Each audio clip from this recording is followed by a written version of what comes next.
স্বরাষ্ট্রমন্ত্রী আসে নাই, পররাষ্ট্রমন্ত্রী আসে নাই, প্রধানমন্ত্রী আসে নাই, প্রেসিডেন্ট আসে নাই, ধর্মমন্ত্রী আসে নাই, সমাজ কল্যাণ মন্ত্রী আসে নাই, একজন মন্ত্রী আসে নাই, একজন এমপি আসে নাই, একজন উপজেলা চেয়ারম্যানও আসে নাই, আওয়ামী লীগের রাজনীতিবিদ কেউ আসে নাই, বিএনপির বিরোধী দলের নেত্রী যারা, নেতা নেত্রী যারা, তারা কেউ আসে নাই। আসছে আমার গ্রাম অঞ্চলের যারা আইল ঠেলে, জাল দলিল, মিথ্যে সাক্ষী, মিথ্যে মামলা, সুদিয়া ব্যবসা, ঘুষিয়া ব্যবসা, মাইয়ে বিয়ে দেয় উল্টো পাল্টা, ছেলে বিয়ে দেয় উল্টো পাল্টা, দুনিয়া বিড়ি সিগারেট, মদ গাঁজা ফেন্সিলিন হিরোইন পার্টি, বিয়ের অনুষ্ঠানে ডেস্ক বাজায় বক্স বাজায়, এই রোগের রুগী যারা, তারা আইছে আমার সামনে। আমি এই মাঠে হাসিনে খালেদারও আজকি জন্যই করবো। বাপ বলো না আমার পক্ষে লোকের সুর কম। এই মাঠে আমি হাসিনে খালেদার ওয়াজ, রাজনীতির ওয়াজ আমি করবো না। হ্যাঁ, আমি তাদের ওয়াজ জানি না তা না, তারা আমার সামনে বসুক, যা বলা দরকার তাই বলে দেব। আপনারা যারা আসছেন এখানে, আমি সব বক্তাদের অনুরোধ করব, এই মাঠে রাজনীতিতে গরম করার কোনো প্রয়োজন নাই। ইসলাহি মজলিস, এখানে যারা আছে তাদের ইসলাহ করো, যারা না আছে তাদের ইসলাহ করে লাভ কি? আপনি যাবেন ইন্ডিয়া চিকিৎসা নিতে ডাক্তারের কাছে, চেন্নাই, সে জায়গায় আপনি গেছেন, আপনার রোগগুলো বলছেন, বলার পরে বলতেছেন স্যার আমার আব্বারও একটু অসুবিধা আছে, একটা সার্টিফিকেট লিখে প্রেসক্রিপশন লিখে দেবেন নাকি? আপনি যে যে রোগের কথা কইছেন, আপনি ওটা পরীক্ষা নিরীক্ষা করে সেই রোগের প্রেসক্রিপশন দেবে, তার চেক আপ করে আপনার প্রেসক্রিপশন দেবে। আপনার আব্বা বাড়ি অসুস্থ, আপনার আব্বারটা মুখস্থ করলে ওই ডাক্তারও কিন্তু প্রেসক্রিপশন দেবে না, উনি রোগী দেখবে তারপরে প্রেসক্রিপশন দেবে। নেতা নেত্রীদেরকে মাঠে যদি পাই, তারপরে সেদিন তাদের প্রেসক্রিপশন দেব। সমস্ত বক্তারা এই দিক লক্ষ্য করে কথা বললে কোনো রিয়েকশন হতো না। পারি না ছিড়তি কিছু, চলিয়ে আসি বেলা থাকতে গ্রামটা বাংলা, আসল বাংলা তো ক্ষতি করলাম না।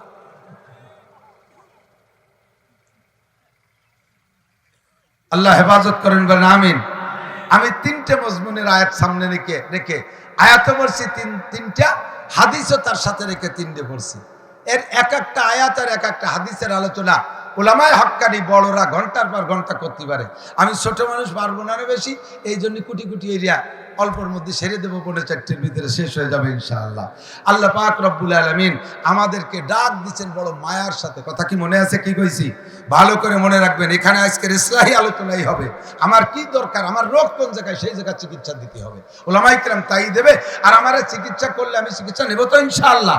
তাতে চিকিৎসা তো একরকম না, চিকিৎসা দুই রকম, বিভিন্ন রকম, বিশেষ করে দুই রকম। কিছু আছে ঔষধ চিকিৎসা, আর কিছু আছে অপারেশন চিকিৎসা। যেটা অপারেশন লাগবে সেটা অপারেশন না করে যদি ঔষধ মলম দিয়ে ছেড়ে দেয়, তাহলে কিন্তু সুস্থ হবে না। আবার যে জায়গা ঔষধের কাজ, সে জায়গা অনার্থক খানিক ফাড়ি দিয়ে কাটি কুটি সেলাই দিলে তো হবে না। দুয়ে প্রকার লাগবে। কি বলেন?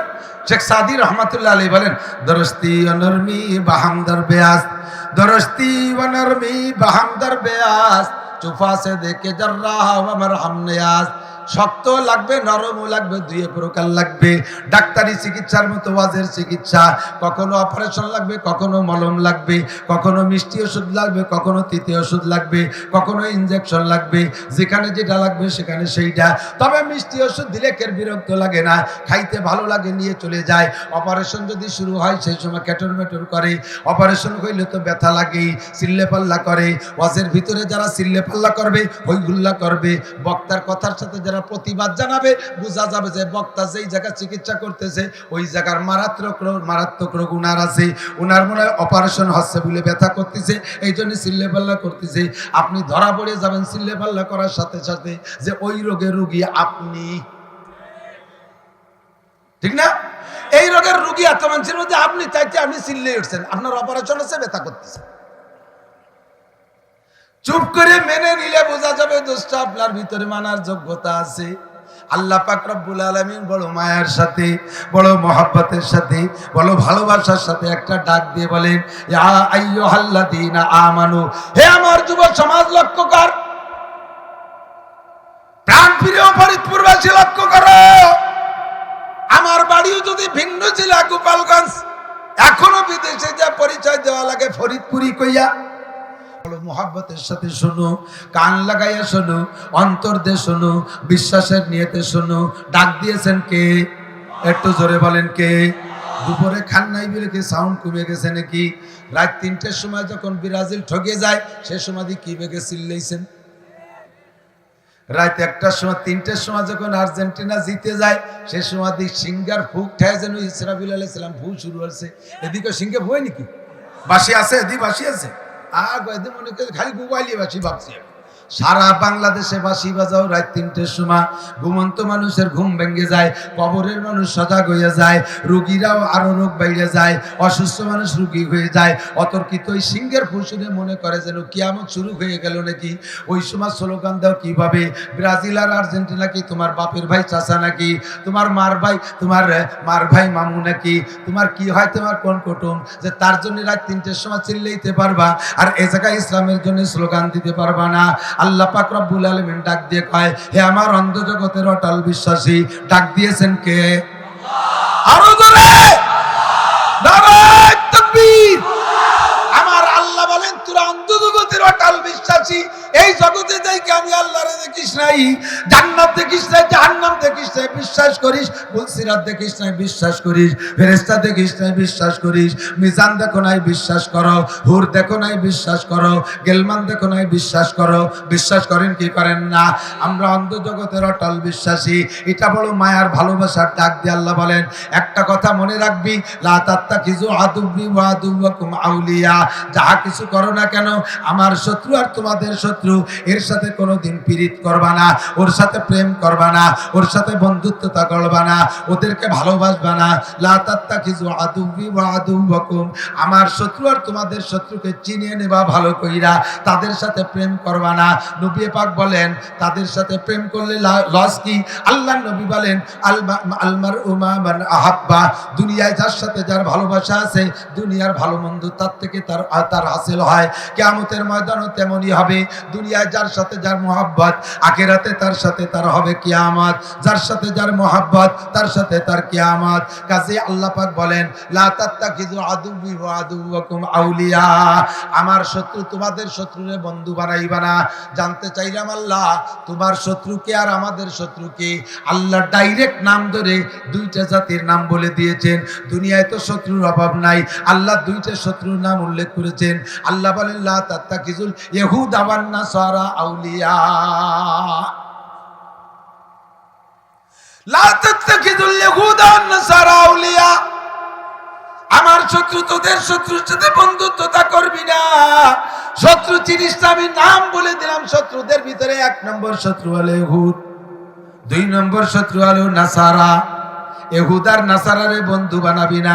জানিস ওরা কি কয়?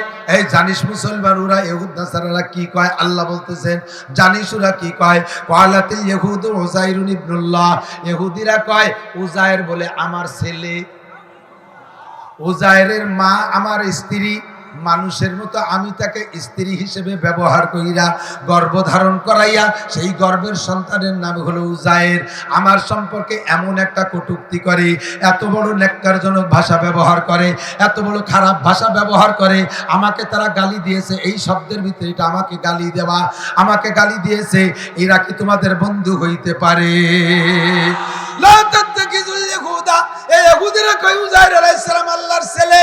ওয়া ক্বালাতিন নাসারা মাসিহ ইবনুল্লাহ, আর নাসারা যারা তারা কয় ঈসা আলাইহিস সালাম আল্লাহর ছেলে। ঈসার মায়ের নাম মারিয়াম। মারিয়ামের কোনো দুনিয়ায় স্বামী নাই, স্বামী ছাড়া সন্তান গর্ভে আসে না। তাহলে মারিয়ামের পেটে স্বামী সন্তান আসলো ঈসা কিভাবে? মারিয়ামকে আল্লাহ স্ত্রী রূপে ব্যবহার করেছে, সেইভাবে মারিয়ামের পেটে গর্ভধারণ করাইয়া সেই বাচ্চার নাম রেখেছে ঈসা। একটু জোরে কন্যা নাউজুবিল্লাহ। আল্লাহ কয় এরা আমার চরম পরম শত্রু। ভালো করে মনে রাখ, লা তাত্তাখিযুল ইয়াহুদা নাসারা আউলিয়া, এই ইহুদ নাসারাদেরকে বন্ধু বানাবি না। যদি বন্ধু বানাস কি হবে? ওয়ামাইয়াতাওয়াল্লাকুম মিনকুম ফাইন্নাহু মিনহুম, তোরা যারা তাদেরকে ভালোবাসবি আমি কিয়ামতে তাকে তার সাথে বিবেচনা করব, তার সাথে ব্যবস্থা নেব। ওয়ামাইয়াতাওয়াল্লাকুম মিনকুম ফাইন্নাহু মিনহুম, তার সাথে যার ভালোবাসা তার সাথে তার কিয়ামত হবে। ইন্নাল্লাহা লা ইয়াহদিল কওমাল কাফিরিন, জীবনে কোনোদিন আল্লাহ এই জাতীয় কওমে কাফির কাফেরকে হিদায়াত দেয় না, কোনো দিন তাদেরকে হিদায়াত দেয় না। এ মুসলমান, ভালো করে জেনে নাও, আমাদের প্রতিবেশী হিন্দুরা, এরা আমাদের শত্রু। অতি নিকটে চীন আর বার্মায় আছে বুদ্ধ, এরা আমাদের শত্রু। আল কুফরু মিল্লাতুন ওয়াহিদা, হিন্দু বুদ্ধ ইহুদ নাসারা চার জাতি মিলে মুসলমানদের বিপক্ষে একই জাতি।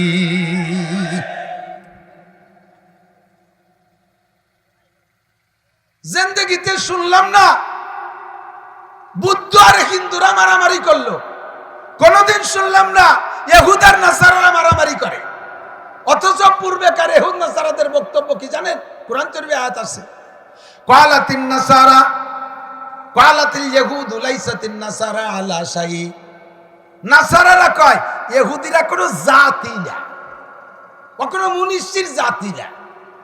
ওয়াকালাতিল ইয়াহুদু লাইসাতিন নাসারা আলা শাই। আবার ইহুদিরা কয় তোরা কোনো দ্বীনের উপরই না, তোদের কিচ্ছু নাই, তোদের কোনো ভিত্তি নাই। ওরা কয় ওদের ভিত্তি নাই, ওরা কয় ওদের ভিত্তি নাই। হিন্দু বুদ্ধ আলাদা দুটো ধর্ম, কিন্তু মুসলমানকে যখন ক্ষতি করতে হয়, মুসলমানকে যখন মারতে হবে, সেই সময় সব দল মিলে এক দল হয়ে যায়। কথা কোন ঠিক ঠিক না? সেই সময় সব দল মিলে এক দল, মার মুসলমান, মার মুসলমান। এ যুবক, যেদিন থেকে গুনগুনি শুনছিস বিশ্বকাপ খেলার, সেই দিন থেকে প্রস্তুতি নিছিস, প্রত্যেকে একটা দলকে সাপোর্ট করছিস। টুটকা ফুটকা দলরে কেউ সাপোর্ট করো নাই, বাগা দুই দলরে সাপোর্ট করছো। সেই দুই দল ইহুদি। সেই দুই দল কি? আর্জেন্টিনা ইহুদি, ব্রাজিল ইহুদি, এই দুইটা দল ইহুদি। খেলার কায়দা দেখতেছিস কবিরা গুনাহ। ভালো লাগে ফুটবল খেলা, বাংলাদেশেও খেলি, নিজেরাও খেলো, বাংলাদেশের খেলাও দেখো, ভালো লাগে খেলা, তাই দেখো। তবে বিশ্বাস করো কবিরা গুনাহ। গুনাহকে গুনাহ বলে যদি মানেন, গুনাহকে গুনাহ বলে স্বীকার করেন, গুনাহ যদি করতেও থাকেন, ঈমান নষ্ট হবে না। কথা কোন উলামায়ে কেরাম? গুনাহকে গুনাহ বলে বিশ্বাস করে যদি গুনাহ করতেও থাকেন, ঈমান নষ্ট হবে না, কোনো না কোনো একদিন তওবা নসিব হবে। আর গুনাহকে যদি গুনাহ মনে না করেন, তাহলে গুনাহ থেকে তওবা করা নসিব হবে না। ওটাকে আপনি বৈধ মনে করে গেছেন। হাঁটু বেরোইয়া, রান বেরোইয়া বেরোনো, এটা সতর খোলা না, ফরজ তরক না?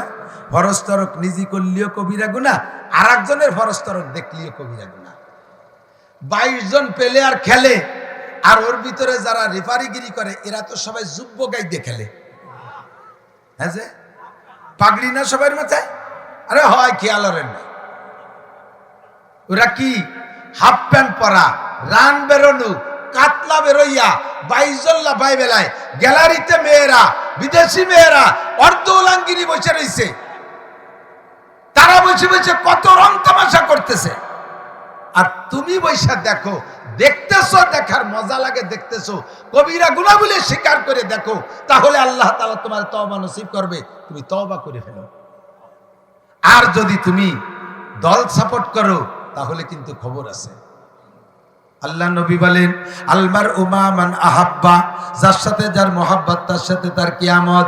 এত মোহাব্বত তুমি আর্জেন্টিনার, ব্রাজিল রে, নেইমার আর মেসি রে তুমি করে বসে আছো। প্রথম ম্যাচে যখন হেরে গেছে সৌদি আরবের সাথে, শুনতে পারলাম বাংলাদেশের এক যুবক টেলিভিশনের সামনে বসে খেলা দেখতে দেখতে খবর পাইছে, এগুলো তো খবর আমাদের কানে আসে। বাংলাদেশি এক যুবক টেলিভিশনের সামনে বইসা ওই ঠগার খবর শোনার সাথে সাথে স্ট্রোক করে মরে শহীদ হয়ে গেছে। শহীদ।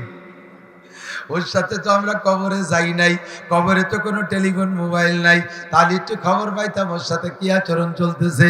তামুতুনা কামা তাহইউন ওয়া তুহশারুনা কামা তামুতুন। দুনিয়ায় যেমন তোমার জীবন যাপন, মরণটা হবে তোমার, আর মরণ হবে যেমন, তুমি হাসর হবে তোমার তেমন। কথা বলেন ঠিক ঠিক না? ইহুদ নাসারার মুহাব্বতে ইশকে আশিক হইয়া তুমি আজকে স্টক করলা, তুমি আজকে মারামারি করলা, তুমি আজকে এইভাবে ইত্যাদি ইত্যাদি করলা। এর কারণে তোমার মরণটা ওইভাবেই হয়ে গেল, আর ওইভাবে তুমি হাসরের মাঠে উঠবা।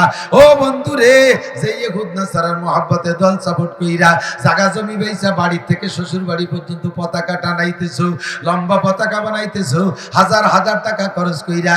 সেদিন গিয়েছিলাম চুয়াডাঙ্গা, আল্লাহু আকবার, চুয়াডাঙ্গা গেছি, যে দেখি এই চুয়াডাঙ্গা ওখানে একটা থানা আছে আলমডাঙ্গা, আলমডাঙ্গা থানায় সম্ভবত দেখছি থানা সদরের, থানা শহরের এ মাথা থেকে ও মাথা পর্যন্ত 20 মেন রোডে একেবারে রাস্তার মাঝে একটা পতাকা। আমার গাড়ির তেল শেষ হয়ে যাচ্ছে, তবু পতাকা শেষ হয় না। আল্লাহু আকবার। এই ইহুদ নাসারারা খেলে যদি জিতে যায়, ওই জিতার কোনো ফলাফল কি দেশের সাপোর্টারকে দেবে? ওরা টাকা বলি কি সাইরেনা দিয়ে একটা চকলেট কিনে তোমারে ফাটাবে? তাই তুমি সুসর দাল এ জায়গাতে লাফাও কেন? তুমি সুসো এ জায়গা থেকে লাফাও কেন?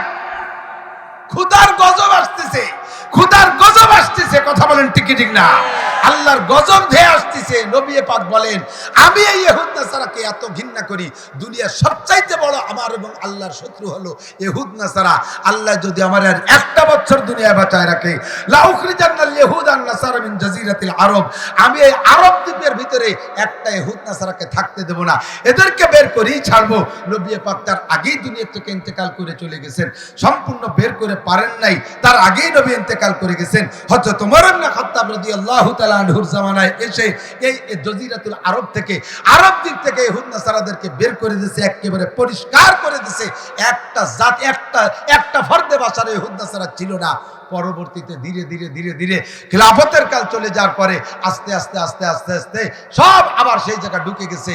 আনতে আনতে বর্তমানে যেই সৌদি আরবের পক্ষ নিয়ে আমরা নাচি, তার পক্ষে কিভাবে নাচবেন বলেন?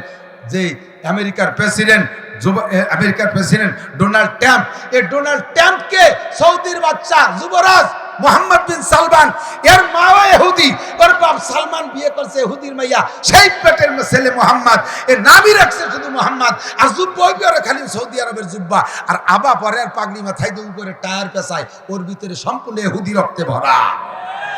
এই খাটাস জানেন তো, বনবিলেই বুড়ো হলি তার নাম খাটাস। এই খাটাসটার ফ্যামিলি ধরিয়া ইহুদি নাসারাদের পাচাটা সে ডোনাল্ড ট্রাম্পরে আইনা মক্কা শরীফের কাবার পাশ দিয়ে পর্যন্ত ঘুরেছে। যেই ডোনাল্ড ট্রাম্প জীবনে কোনোদিন ফরজ গোসল ঠিক মতো করে নাই, করছেনি? কোথায় ইহুদি ও ফরজ গোসল ছেড়ে? তাহলে ওর আপাদ মস্তক নাপাক। ইন্নামাল মুশরিকুনা নাজাস, ইমানগত দিক দিয়ে সমস্ত মুশরিক যারা, তারা নাপাক, আর বাহ্যিকভাবেও নাপাক। কোনো হিন্দু, বুদ্ধ, খ্রিস্টান তো শরীয়ত সম্মতভাবে জিন্দেগিতে ফরজ গোসল আদায় করে নাই। তাহলে বডিতে নাপাক, ইমানে নাপাক, আমলে নাপাক, আখলাকে নাপাক। আল্লাহর নবীর চরম শত্রু, আল্লাহর শত্রুরে কাবাঘরের পাশ থেকে ঘুরোই নিয়ে যাওয়ার পরের বছরের থেকেই করোনা শুরু হয়ে গেছে সারা দুনিয়া ব্যাপী, কথা কোন ঠিক ঠিক না? তারপরের বছরের থেকে হজ বন্ধ, উমরা বন্ধ, সেখানে জুমা বন্ধ, তারাবির নামাজ বন্ধ, হজের মতো ইবাদতকে বন্ধ করে দেয়। কত বড় দুঃসাহস! এর কারণ কি জানেন? এই জায়গায় ওই নাপাকটার পদাচরণ ঘটছে, আর সেই নাপাকরে মুসলমান যুবকরা সমর্থন করো। আল্লাহ হেফাজত করুক, আল্লাহ হেফাজত করুক। আজ থেকে প্রতিজ্ঞা থাকবে, কে হারলো কে জিতলো আমার ওটা কোনো বিষয় না। আমি কোনো দল সাপোর্ট করতে রাজি না। আমার মুসলমান ইসলাম নিয়ে যদি তারা বিজয় হয়, তাহলে আমি তার সাথে জীবন ভরে আছি, কথা বলেন ঠিক ঠিক না? আমার মুসলমান যুবক, আমার বড় দুঃখ লাগে, বড় আক্ষেপ লাগে। হুজুর আংশিক বলেছেন, হুজুর একদিক তাক করে বলেছেন, আফগানিস্তানের মুসলমানরা ন্যাটোর 43টি দেশের সেনাবাহিনীকে জুতোর মালা গলায় দিয়ে লাঞ্ছিত, বঞ্চিত, অপমানিত করিয়ে ধুলাই দিয়ে, পাছায় লাথি মেরে তাড়াই দিয়া আফগানিস্তানকে বিজয় করেছে। বলেন নারায়ে তাকবীর। সেই সময় আমার দেশের এই যে ব্রাজিল আর আর্জেন্টিনা যুবকরা তো একটা স্লোগান দিলে না? তোমরা তো কোনো জায়গায় একটু ফুর্তি করলে না? তাকে নামে তো একটা পতাকা উড়াইলে না? বাংলাদেশ স্বাধীন দেশ, এই দেশের স্বাধীনতা নিছি আমরা কি পতাকা নিয়া? সবুজের মাঝে লাল, কথা বলেন, সবুজের মাঝে। আর কোন পতাকা চলবে? জোরে বলেন, চলবে? এখন যদি এদেশের কোন স্কুলের বাসের মাথায় পাকিস্তানি পতাকা উড়ায়, তাহলে ওই স্কুলকে সরকার রাখবে? গুড়িয়ে দেবে কি দেবে না? হেডমাস্টারের রাজাকার কবে, স্কুলের সবাইরে রাজাকার বলবে। কোন হাই স্কুলের পতাকা যদি পাকিস্তানি পতাকা এখন উড়ানো হয় সেটা গ্রান্ট করা হয় না, সৌদি আরবের পতাকা উড়াইলে গ্রান্ট করা হয় না, তাহলে বাংলার জমিনে ব্রাজিলের পতাকা, আর্জেন্টিনার পতাকা কেন উড়বে? এতে কি একটু খারাপ থাকে না? সে জায়গা তাদের মুরিদ হইছে এমন মুরিদ যে হ্যাঁ, এখন 90% মুরিদ হয়ে গেছে ব্রাজিল আর আর্জেন্টিনার। সাবধান, সতর্ক থাকো, আল্লাহ হেফাজত করুক, জোরে বলেন আমিন। আমরা সেই জাতির সমর্থন করতে রাজি না, রাজি না। না, তওবা করো, আজই তওবা করো। কে হারলো কে জিতলো সেটা আমার বিষয় না। হাফেজ সালেহ আহমদ তাকরিমের কথা সকলেরই মুখে চলে আসে অল্পের ভিতরে। সালেহ আহমদ তাকরিম মক্কায় বৈশা সরের পর না, মক্কার কোনো সরের উপরে না, যেই জায়গা বসে প্রতিযোগিতা হয়েছে ওই জায়গাটার নাম শুনলে আপনার গায়ের লোম শিউরে উঠবে। জায়গাটা কোন জায়গা জানেন? জায়গাটার নাম হলো বাবে উম্মে হানি। যেই গেটটার নাম ছিল আগে বাবে উম্মে হানি, সে জায়গা এখন ভেঙে চুরে চেনার মতো কিছু রাখে নাই সৌদি সরকার, বড় করে বেলাইছে। ওই জায়গায় নবী পাক রাত্রে শোয়া ছিলেন, সেই জায়গা থেকে মেরাজে গিয়েছিলেন। ওই জায়গা জিবরিল আলাইহিস সালাম শতবার আসছে। নবী পাক ওই জায়গায় বসে ওহী পাইছে। আবু বকর, উমর, উসমান, আলী সাহাবায়ে কেরাম ওই জায়গায় বসে নবী পাকের কাছ থেকে তিলাওয়াত শুনছে। সেই জায়গায় বসে প্রতিযোগিতার অনুষ্ঠানের মঞ্চে বৈশা সৌদি আরবের ছেলেরা পারে নাই, মক্কার ছেলেরা পারে নাই, মদিনার ছেলেরা পারে নাই, জিদ্দার ছেলেরা পারে নাই, রিয়াদ তায়েফের ছেলেরা পারে নাই, সৌদি আরবের আরো অনেক দেশের ছেলেরা পারে নাই। তার ভিতরে আমার বাংলাদেশের ছোট্ট বাচ্চা সালেহ আহমদ তাকরিম বিজয় লাভ কইরা 111টা দেশকে পিছে বেড়াইয়া বাংলাদেশের পতাকাকে উড্ডীন করে সেখানে বাংলাদেশের মর্যাদাকে লাখো কোটি গুণ বাড়াইয়া বাংলাদেশে নিয়ে আসছে। কথা বলেন ঠিক ঠিক না? সে জায়গার জন্যই তো রাত 3টের সময় একটা স্লোগান দিলে না, তার জন্য তো কোন জায়গায় একটু লাফাইলে না। তুমি কার জন্য লাফাও, কার জন্য ফালাও, ভালো করে মনে রাখো, যার সাথে লাফাইতেছো কিয়ামতের ময়দানে তার সাথে তোমাকে জাহান্নামে যেতে হতে পারে। আর মুসলমান ছাড়া অন্য কোন জাতি ভেস্তে যাবে? একটু জোরে কর না, ভয় পাচ্ছেন নাকি? মুসলমান, তাও মুসলমান হতে হবে, মাজাইরিয়ে বাজাইরিয়ে মুসলমান না। যেভাবে মাজারের ঢোল তবলা জুড়ি গান বাজনা দিয়ে জৈট মৈস বগল পাল্টি লাফালাফি করে, আল্লাহর কিরে ইসলাম ওরকম না। কথা কন, ইসলাম ওরকম। ইসলাম যদি ওইরকম হতো তাহলে ওই ইসলামের দ্বার দাঁড়তাম না, ওই ইসলাম গ্রহণই করতাম না। ইসলাম মুহাজ্জাব, ইসলাম পরিষ্কার, ইসলাম পরিচ্ছন্ন। ইসলাম ইন্নাল্লাহ জামিল ইউহিব্বুল জামাল, আল্লাহ সুন্দর পছন্দ, আল্লাহ সুন্দর, আল্লাহ সৌন্দর্যকে পছন্দ করে। এই সুন্দর আর সৌন্দর্যের মাপকাঠি আর মডেল আল্লাহ তাআলা দিয়েছেন। নবী পাক হলেন সৌন্দর্যের মাপকাঠি, সাহাবায়ে কেরাম হলেন সৌন্দর্যের মডেল। তারা যেভাবে ইসলাম পালন করেছে সেই রকম ইসলামের নামে ইসলাম। সে জায়গা মাজারে সিজদা হয় না, সে জায়গা মাজারে লাল পতাকা নাই। নবী পাকের মাজারের চাইতে বিশ্বে আর কোন দামি মাজার হতে পারে? জোরে বলেন পারে? সমস্ত নবী রাসূলদের মাজারকে একত্রিত করলে আমার নবীর মাজারের মতো হয় না। বাঙালি ভন্ডরা যাইয়া সে জায়গায় যে নবী পাকের কবরকে সামনে করে মদিনায় যাইয়া, যারা একটু হজে যায় ওই ভন্ড পার্টিরও কেউ যাইতো, যাইয়ে সে জায়গায় কবরকে সামনে করে মুনাজাতে দাঁড়ায় যায়। আর সাথে সাথে সৌদি আরবের মোটা মোটা পুলিশরা গেটি ধরে ঘুরে দেখায়, ইয়া হাজা শিরক, হাজী সাহেব তুমি যা করতেছো এটা শিরক, ইস্তাকবিলিল কিবলা, কিবলার দিকে ফেরো, ওয়াইজা সালতুম ফাসআলুল্লাহ, চাইতে হলে আল্লাহর কাছে চাও, লিমা তাসালু ইনদা মুহাম্মদ, মুহাম্মাদের কাছে কি চাও, হুয়া ইনসান, সে মানুষ, ওয়া আনতা ইনসান, তুমিও মানুষ, লা শাইয়া ফি ইয়াদিহি, মুহাম্মাদের হাতে কিছুই নাই, কুল্লু শাই ফি ইয়াদিল্লাহ, সবকিছু আল্লাহর হাতে। জোরে বলেন কার হাতে? কাছেই ওয়াইজা সালতুম ফাসআলুল্লাহ, তুমি মুহাম্মাদের কাছে যে শিরক করতেছো। আর আমার দেশের সাধারণ মানুষ যে বাবার কাছে চায়, পীরের কাছে চায়, সে জায়গায় যে সিজদা দেয়, জোরে কন্না নাউজুবিল্লাহ। এই শিরক থেকে বাঁচানোর জন্য আমার নবীকে আল্লাহ তাআলা পাঠিয়েছেন। আমরা কোনো প্রকার ইহুদ নাসারাকে সমর্থন করব না। পাক্কা সহি মুসলমান হয়ে দুনিয়া থেকে যার জন্য আহলে হক উলামায়ে কেরামের অনুসরণ করে চলবো। রাজি আছেন ইনশাআল্লাহ? ধর্মের যে কাজই করব আহলে হক উলামায়ে কেরাম। ইদানিং আমাদের ভিতরে মুসলমান নামধারী ফেতনাও কি পরিমাণ আছে তা তো সকলের কাছে প্রসিদ্ধ। কাদিয়ানি একটা আছে, না বললে নয়। আমি যদি একটু না বলি তাহলে নবী বলবেন যে এত মানুষকে পেয়ে তুমি আমার বড় শত্রু আর একটা কাদিয়ানি, তার সম্পর্কে কিছু না বলে চলে আসলে কেন? আমাদের শেষ নবীর নাম মুহাম্মদুর রাসূলুল্লাহ। একটু সবাই বলি, শেষ নবীর নাম কি? মুহাম্মদুর রাসূল। আর কোন নবী আসবে? দরকার আছে? কোন নবীর দরকার নাই। গোলাম আহমদ কাদিয়ানি কে নবী না কাফের? সত্য না ভণ্ড? তারে যারা এই জায়গা বসেও আমি এই ডাক সাইডে জিজ্ঞেস করলাম সত্য না ভণ্ড, হক না ভণ্ড, এই কথা বলতে যারা চুপ করে থাকবেন একটু মুখ খুলবেন না, তাদের সিদ্ধান্ত, তাদের ব্যাপারে ফয়সালা ভিন্ন রকম হবে। আপনি এ ব্যাপারে কি পান? ইমানি দুর্বলতার প্রমাণ দেবেন না। ও দোস্ত, মুখ খুলে বলতে হবে গোলাম আহমদ কাদিয়ানী মোমেন না কাফের? ওকে যাদের হাতে ক্ষমতা আছে কাফের বলে স্বীকৃতি, হ্যাঁ থাকবে, তারা থাকবে, এদেশে থাকবে, আমরা তারা বাড়াই মারিয়ে ফেলতেছি রে তাকে। তার ভক্তদের তার থাকতে পারে, তারা এদেশে থাকতে পারে। বাংলাদেশ স্বাধীন দেশ, বাংলাদেশ সরকার ঘোষণা দিয়েছে ধর্ম নিরপেক্ষ দেশ, প্রত্যেক ধর্মের লোকই থাকতে পারবে। হিন্দুরা থাকে, বুদ্ধরা থাকে, খ্রিস্টানরা থাকে, ইহুদি থাকে, নাসারা থাকে, নাস্তিক থাকে, মুরতাদ থাকে, মুশরিক থাকে, কাফের থাকে। আমরা মুসলমানরা আছি, ফাঁকে ফাঁকে অন্য কোনো জাতি নতুন যদি আসে তারাও থাকবে, এদেশে তাদের জায়গা জমিয়েছে, কিন্তু তারা তাদের নিজস্ব পতাকার পরিচয় নিয়ে থাকবে। আমাদের পতাকার পরিচয় নিয়ে তাদেরকে এদেশে থাকতে দেওয়া হবে, ঠিক কি ঠিক না? তারা পরিচয় দেয় আহমদি মুসলিম জামাত। আহমদি মুসলিম জামাত আমাদের পতাকার তলে তারা এসে দাঁড়াইতে চায়।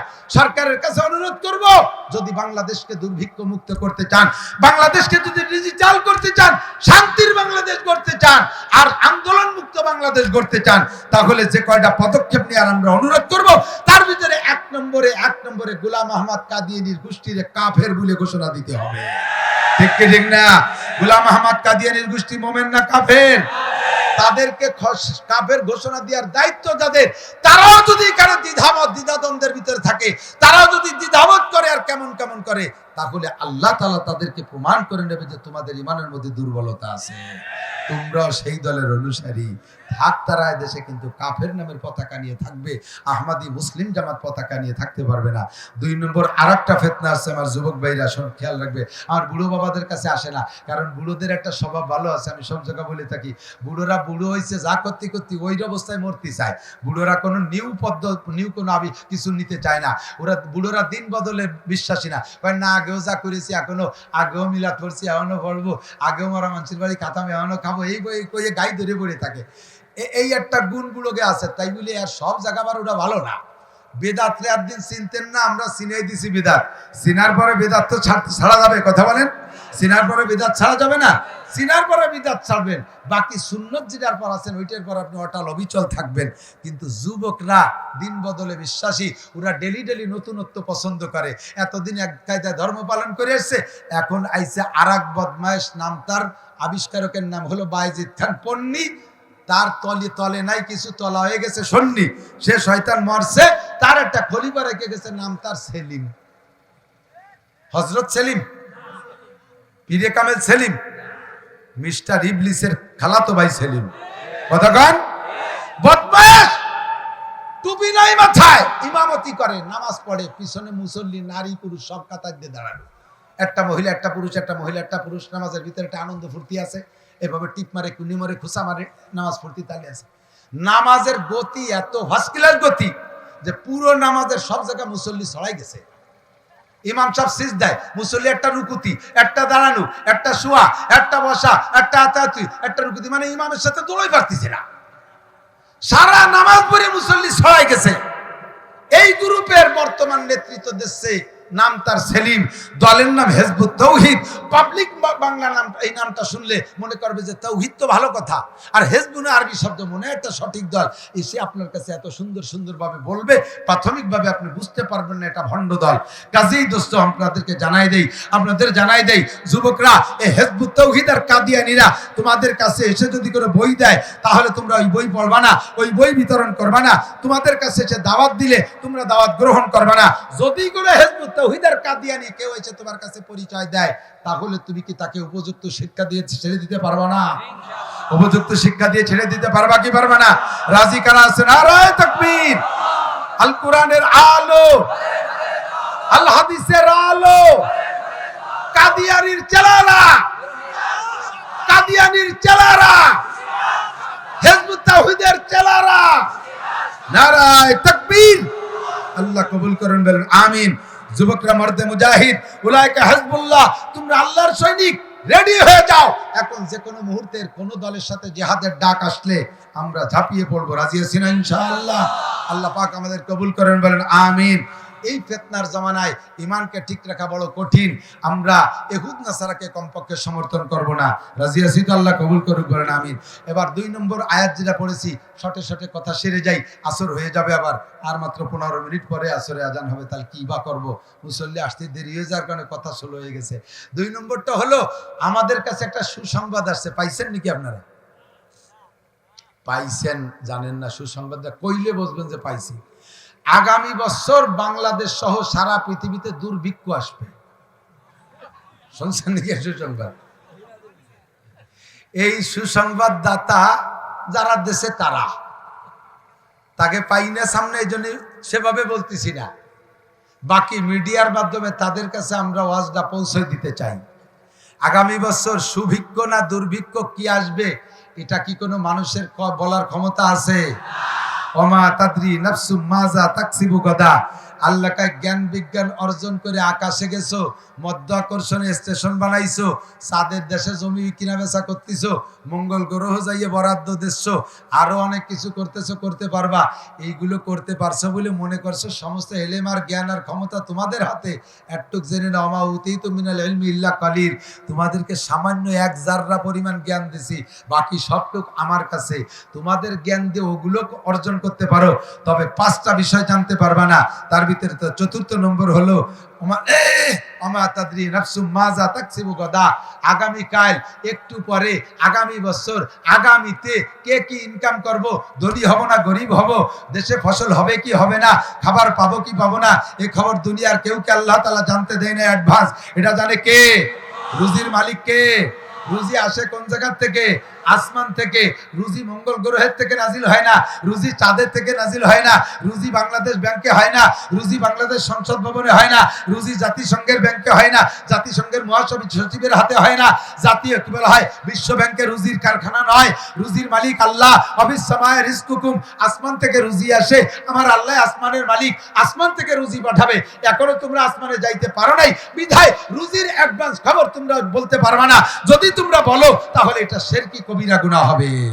ঠিক কি ঠিক না? রুজি দেবেন কে? আল্লাহ।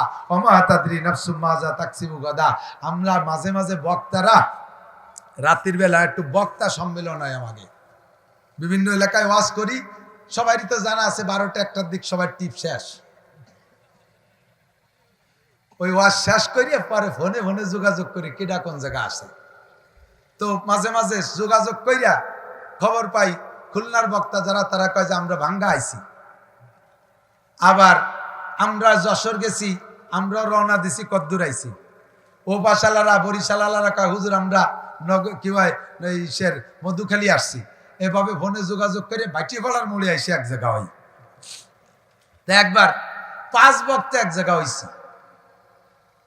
তো 5 বক্তা এক জায়গা হইয়া 4 জন খুব হাসি খুশি, বেশ মানে আমাকে খুশি যাতে হয় তা হইছে আর কি, বোঝা যাচ্ছে। মনে রাখেন একটা কথা, আপনার বাড়ি একজন হুজুরে দাওয়াত দিয়েছেন, 40 প্রকারের খাওয়াইছেন, হুজুর যা করার করছে আপনাকে দোয়া কালাম করে টরে দিয়ে খাওয়াইছেন, ধুমসা খাওয়ানো, খাওয়াই দাওয়াই আপনার প্রাইভেট মার্সিডিজ গাড়িতে করে হুজুরের বাড়ি পৌঁছে দিয়েছেন, একটা পয়সাও দেন নাই। হুজুর কিন্তু খুশি না। এত খাওয়াইছেন, বিদেশি হরিণীর গোশত খাওয়াইছেন, তবু হুজুর হাসে না। কিন্তু খাওয়াইছেন 4টে ডাইল ভাত, 10,000 টাকা দিয়ে দিয়েছেন। দেখবেন যে কারণ বসত রান্না বান্না একটু কম করতে পারছে, ভাবি মনে হয় অসুস্থ, কোনো ঘটনা না, যাই হোক টাকা দিয়েছে, কিনে খেতে পারবেন। জম্মের খান খাওয়াবেন, টাকা দেবেন না, খুশি না। টাকার সাথে মানুষের সাথে আল্লাহ এমন একটা আকর্ষণ পয়দা করে দিয়েছে। আমার মার বয়স 100 হয়ে গেছে। সেদিন মা ভাইয়ের কাছে, ঢাকায় সেজো ভাইয়ের কাছে গেছি, যাই বলতেছি মা টাকা পয়সা লাগবে নাকি? মা কয় যে টাকায় কেউ না কয় নাকি? 10,000 টাকার নতুন কলপরি টাকা, মা নতুন টাকা পছন্দ করে, 500 টাকার নোট 10,000 দিছি। মা আর দেবেন নাকি? কয় দিলি না কয় কিটা। আমি টাকা দিয়ে কি করেন? কিছু না করলে বালিশি তাহলে তুলি বালটে। টাকা এমনই জিনিস, বুঝলেন? সাথে সাথে আর একটু শিখে দিয়ে যায়। দেশের মানুষদের তো শিখেছি, সব আমল করে না। নাস্তা খাওয়ানোর জন্য আমাকে জন্য 30 প্রকারের ফল কেনে, দেশি বিদেশি ফল। বক্তারা এখন ফল খাতি চায় না, দেখতে দেখতে খাতি খাতি আর মনে চায় না। যা খাবে তা দেয় না, 1 কেজি চাউলের গুঁড়ো বানাইয়া কয়েকখান শীতেই পিঠে দিয়ে একটু শাক রান্ধতে দিয়ে দেন। সব বক্তা আশের মতো গেলে চাবায় না। আশেপাশে যারা আছে তারাও কে আল্লাহ সব খাই না ফেলে যেন খান দুই থই। আসল নাস্তা যা তা মোটে শিখেতেই পারতেছি না। এই ইউটিউবালারা এগুলো ছাড়তে পারে না। আমার এই যায় না, আমার চাইয়ে খাওয়া লাগে কেন? আমার বাড়ি এবার বক্তা, আমার মাদ্রাসার মাহফিলে বক্তা, হাই কোয়ালিটির বক্তাই সব দাওয়াত দিছি। সব বক্তা আমার বাড়ি খাবার দিছি। আমার বাড়ি থেকে সিটাই পিঠে বানাইছে, দুপি পিঠে বানাইছে, পান পিঠে বানাইছে। কাঁচা রীতি যায় আর খালি থাল ফেরত যায়, আবার দেয় আবার খায়। ফল ফ্রুট যা দিছি তা সুইও দেয় না। এই জন্য মেহমানদারির এদিক খেয়াল। 2 নম্বরে আপনার বাড়ি আপনার জামাই আইছে, জামাই তো আপনার মাইয়ে পাইয়ে খুশি, তাই না? ভালো একটা মাইয়ে দিয়েছেন, জামাই বউ পাইয়ে খুশি। কিন্তু জামাইয়ের ভাইরা আইছে, তারা কিসি খুশি? তারা খাওয়ানে খুশি। এবার জামাইরে দিয়েছেন দামি দামি পোশাক, জামার ভাইকে শুধু খাওয়াই দাওয়াই বিদায় দিয়েছেন। জামাই কিন্তু তাতে জামাইও খুশি না, তার ভাইরা তো খুশি রাখা। তোর শ্বশুর বাড়ি জীবনেও যাবো না। ও সামাজিক, খালি একদিকে হাত দিয়া দেয়। বক্তারা যায়, বক্তাকে কাজ দেয়, তারা তো আলাদা সম্মান পায়। বক্তাকে সাথে 2-1 গেলি তাকেও কিছু দিতে হয়। এই যে এবার কেউ একটু হাই হুই পায় না, দেখছেন? 500-1000 টাকা কিছু না। বক্তাদের সাথে যারা থাকে, বক্তাকে পাইতে হলে ওদের সাথে লাইন রাখতে হবে। প্রধানমন্ত্রীর কাছে যাইতে হলে গোড়াইতে চেয়ারম্যান, মেম্বার, চেয়ারম্যান, এমপি, মন্ত্রী লাইন করে যাইতে হয়। বক্তাকে পাওয়া টাফ ব্যাপার। সাথে যারা থাকে তাদের সাথে 200-500-1000 টাকা দিয়ে যোগাযোগ রাখলে পাইতে সুবিধা হয়। সাথে সাথে শুয়ে দিয়ে গেলাম একটু আর কি, মনে রাখেন। ভুল করে না যেন আমাকে কোয়া লাগে না। এখন ওই জায়গায় 4 বক্তা বড় খুশি। খুশি হলে কিসি খুশি হয় তাই হয়েছে আর কি, সবার পকেট ভরি। 1 বক্তা খুশি না, বেজার বই বসে নেই। ভালো ভালো খাইছি, মোটামুটি খেয়ে দেয়। আর বিল দেবো কিনা কাড়াকাড়ি লেগে গেছি, আমি দেবো। এই 4 জনে আমরা পাল্লা লাগিয়ে গেছি, কিনা দেবে। ওই যে 5 নম্বর যেজন বেজার হয়ে বসেছে, ও কয় না যে আমি দেবো। পরে আমি তো একটু ভিন্ন খেয়ালের, আমি বললাম যে 4 জনে আমরা কাড়াকাড়ি করতেছি, এই 4 জন দেবো না। উনি চুপ করে রয়েছে, উনি দেবে। উনি কয় হুজুর আমার গাড়ি উদা উঠে না। গেছিলাম মাহফিলে, আগের থেকে কথা রয়েছে 50,000 টাকা দেবে। সেই খুশিতে গেছি, শুধুমাত্র তেল কিনে নিয়েই গেছি। যাইয়ে স্টেজে বসে খুতবো বলার পরে লাগিয়ে গেল তুমুল গন্ডগোল, মারামারি, বাড়ি কিরা কোন দিক চলে গেল। মাইক ধুয়ে চলে এসে আমরা খাতিও দিইনি, তা তো দূরের কথা। জীবনে এই 50,000 টাকার মাহফিল ছিল, আর আজকে তাই যাইয়ে সেই সব কিছু আমার মাটি হয়ে গেছে। আমার এই বোঝা উঠেন না। পরে বিকাশে ফোন করে 2,000 টাকা নিয়ে তাই দিয়ে তেল কিনে বাড়ি আসতেছে।